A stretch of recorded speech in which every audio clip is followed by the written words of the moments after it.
नबी पाक सल्लल्लाहु अलैहि वसल्लम की एक हदीस है जिसका मफ़हूम है कि आप सल्लल्लाहु अलैहि वसल्लम ने फरमाया कि इस्लाम अजनबी था और एक वक्त फिर से आएगा कि इस्लाम अजनबी सा हो जाएगा।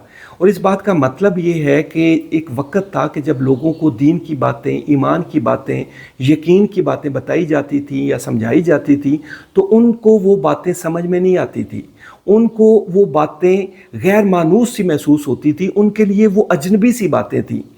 और नबी पाक सल्लल्लाहु अलैहि वसल्लम ही बता कर गए कि एक बार एक वक्त फिर से ऐसा आएगा कि लोगों को दीन की बातें, ईमान की बातें समझ में नहीं आएंगी, उनके लिए वो गैर मानूस सी हो जाएंगी। वो ये समझेंगे कि ये बातें अब अमल वाली नहीं रही, अब इन पर अमल नहीं हो सकता, अब ये प्रैक्टिकेबल नहीं है, ये पुराने दौर में ये हो सकता था, अब नहीं हो सकता।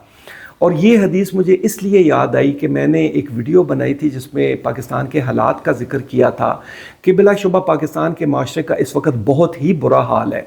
हर तरफ करप्शन है, चोरी है, बदनीयती है, बददियानती है, हर किस्म के गुनाह हो रहे हैं, जुल्म ज़्यादती है। और इसी वजह से बहुत सारे लोग इस माशरे से भाग जाना चाहते हैं। लेकिन मैंने ये गुजारिश की थी कि अगर तो आपके लिए एक अच्छी ज़िंदगी आपका मकसद है, हंसना खेलना खाना पीना मकसद है, तो फिर तो आप चले जाएं, जहाँ कहीं जा सकते हैं, जहाँ तक आपकी पहुँच है आप चले जाएं।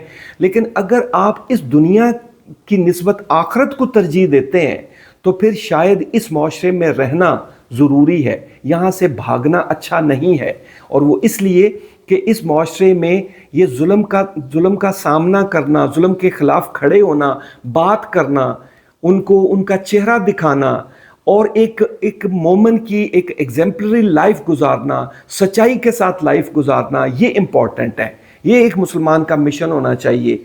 लेकिन पता है इस बात की समझ बहुत सारे लोगों को नहीं आई। वही बात कि शायद ये बात अजनबी सी हो गई है। आपको पता है सूरह बकरा में क्या फरमाया गया सहाबा इकराम के बारे में? कुफार को जब कहा जाता था कि ईमान ले आओ, ये कुरान पाक की आयत है सूरह बकरा में, कि फरमाया गया कि जब इनसे कहा जाता है कि ईमान ले आओ तो ये कहते हैं कि हम उन बेवकूफ़ों की तरह ईमान ले आए। यानी वो लोग सहाबा इकराम को बेवकूफ़ कहते थे। और वो क्यों कहते थे? वो इसलिए कहते थे कि जब सहाबा इकराम ईमान ले आते थे तो वो फिर इतने मजबूत हो जाते थे कि अपने फैमिली से भी उनको ताल्लुक़ तोड़ना पड़ता था तो वो तोड़ देते थे। वो हर तरह की सख्तियाँ और मुश्किलात वो बर्दाश्त करते थे। यानी इस ईमान के लिए, इस यकीन के लिए वो सब कुछ कुर्बान कर देने पर तैयार थे।